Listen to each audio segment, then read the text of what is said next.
Hi, my name is Gretchen Minton, and I'd like to introduce my new book, Shakespeare in Montana, Big Sky Country's Love Affair with the World's Most Famous Writer.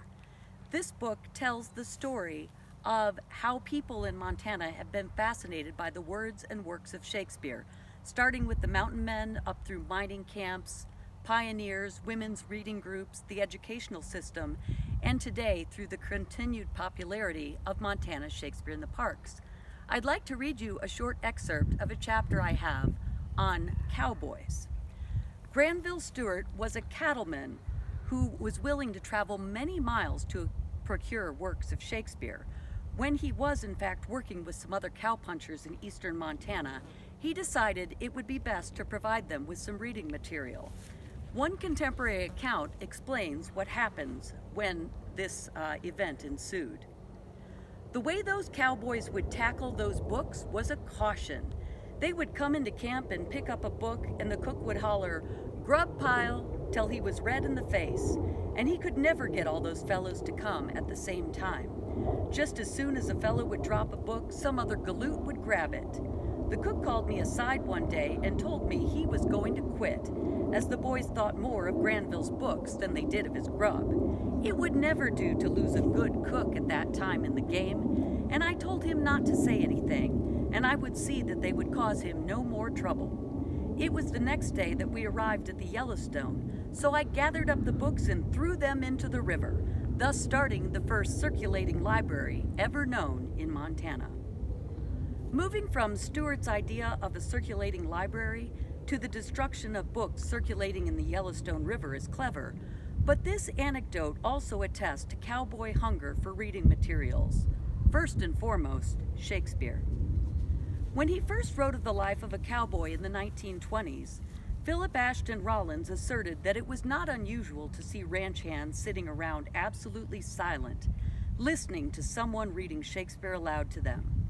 Speaking about one particular ranch near Livingston, Rollins notes that the women who visited preferred novels, but cowboys alone attacked Shakespeare, engaging in dramatic episodes from the plays, turning them sometimes into slangy paraphrase, and appreciating the intellectual vitality of Shakespeare as transmitted in a great variety of his plays.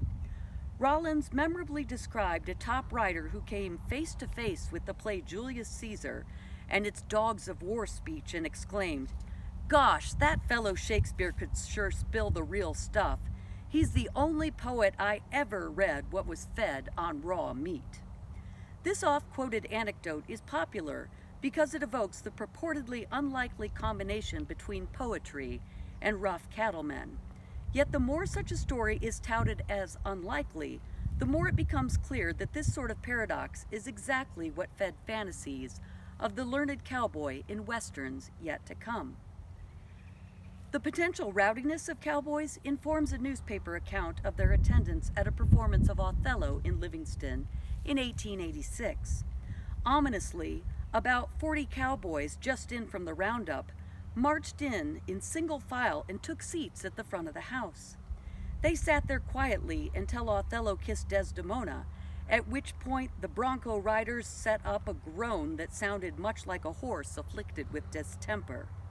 George Milne, the actor playing Othello, grew nervous, and the newspaper writer imagines his paleness as Othello under his black makeup until he escaped into his dressing room.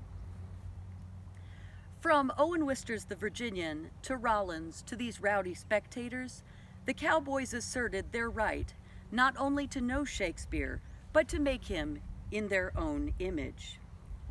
Cowboy poets today, like those who first roamed through the fertile grasslands of Montana, consider Shakespeare a model for raw and meaningful writing. The quotidian experience of working on the land finds its perfect expression in the visceral encounters with Shakespearean language. If you like these stories and would like to know more about Shakespearean encounters in Montana, pick up a copy of Shakespeare in Montana. Thank you.